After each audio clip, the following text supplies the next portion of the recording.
Bill's defining traits were he could get you to love him, and he was just a people person. His main mission in life was to help people.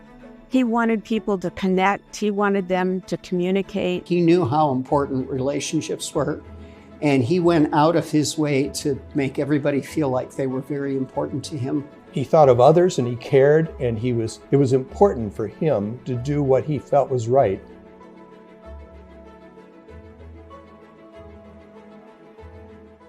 Bill, growing up on the farm in Iowa, when he transferred up to Nyack, outside Mason City, Iowa, he became an administrator, but he still taught a couple courses. I know they had a program where they worked with local businesses. And there's where he first came into contact with Performax's personal profile, which was the DISC assessment. And he fell in love with it. And at some point he had an aha moment of he wanted to analyze farmers. And I'll never forget the first one we drove in, and he started pointing things out. He said, look at brand new John Deere tractor. Now look at the rest of the farm. And it was chaos. It was crap all over. He said, yeah, low C, high D. And I thought, how do you know this stuff? And we would go farm after farm, and he would look at another one. And another one I remember, we drove in, there were hollyhocks lining the drive all the way up. And we got into the yard, everything was meticulous. Everything was white picket fence. He said, meticulous. When we deal with a sale with this person, we're going to have to answer all the questions and be very precise and make sure that we listen to meeting their needs. And then at some point, he decided he would leave Performax and create his own network. Hi, I'm Bill Bonnstetter, Chairman of the Board of TTI Performance Systems, and my good friend John Butler asked me to make a few statements about the business we're in and the things we do. We're in the business of transforming people's way of thinking. Early in my career, my dad and I owned 4 truck tire retreading franchises across the state of Michigan. The brand was called Bandag.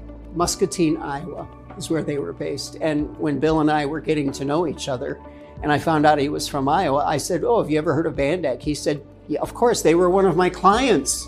He used to go do disc programs for them, and we were one of their customers. So in a way, we were benefiting from what he was doing with TTI before we even knew about TTI.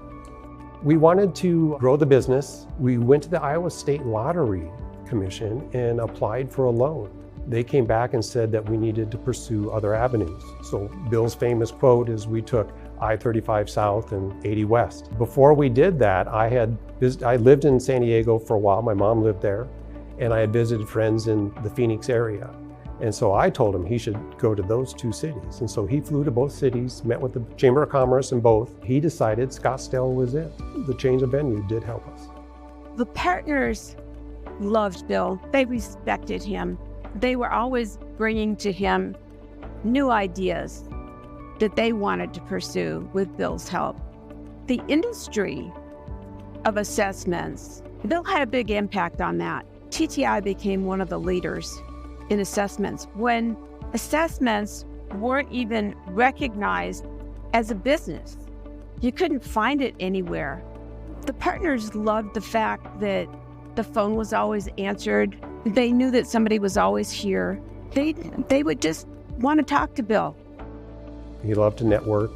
I remember traveling with him on several of these programs around the country, and we'd be either in Denver or Chicago, and we'd run into people that he knew. And I'm like, we're traveling, and how is he always running? Because he just knew how to network, and that was building our network. That was one key ingredient, was Bill and his personality and how he just got people to love him.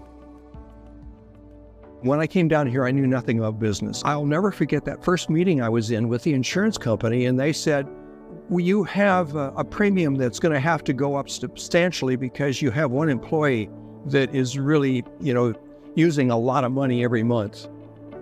And Bill said, you either accommodate that employee or we'll get an insurance from another company. And we did. And several years, Bill kept switching insurance companies because it was more important to accommodate the needs of employees than to bow to an insurance company's demands. And I've often thought about that.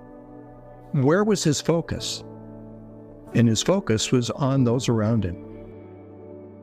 I remember one time we were at a trade show together, and before the doors opened up, we were talking, and he said, "Ron, I just want you to know that you might think I have empathy, but I have absolutely none.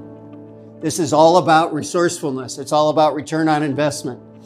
Of course, I knew enough about Bill to know that that wasn't true, because I knew that on the side, he was actually providing free rent to a church in an underdeveloped part of town where he was letting them use his building. And I'd known of several people that he'd been extremely generous with when they were going through difficult times.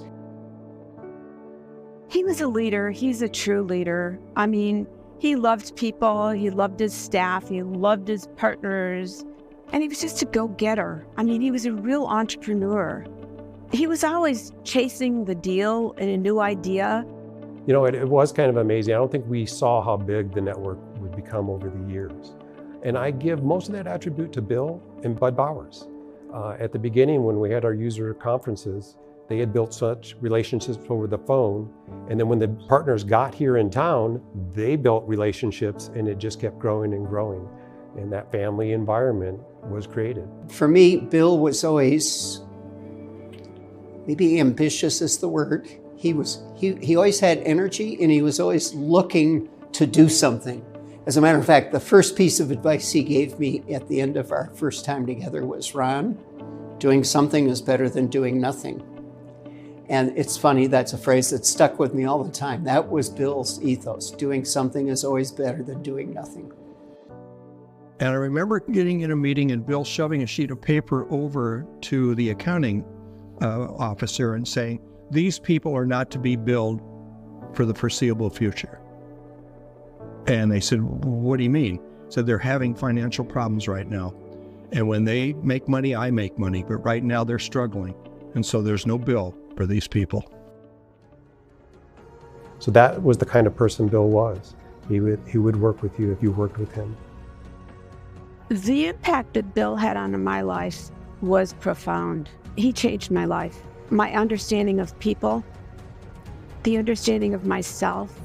He showed me just a whole different world, and I'm so thankful to him for that. I often feel an accountability to Bill, even though he's not here. We have a wonderful picture of him in the lobby, and I will often look at that picture, and I'll think, I hope that I can live up to the standard that he set, and I hope that I can behave in such a way that if he were here, he would approve of it. He cared a lot about his employees, he cared a lot about his partners, and he cared about the difference that he knew working together we could make in the world around us. So that inspires me to keep going. That vision is still the vision that fires us today. You have the tools to really make a difference. So I'm asking you to revisit those goals I mentioned in the opening. Let's reach out and through community service, touch 100,000 lives. People that really need it, the nonprofits, the poor, the people that don't have the money to even buy an assessment, let alone have someone help them understand themselves. You know them, I know them, and I know you're committed, like me, to make that happen.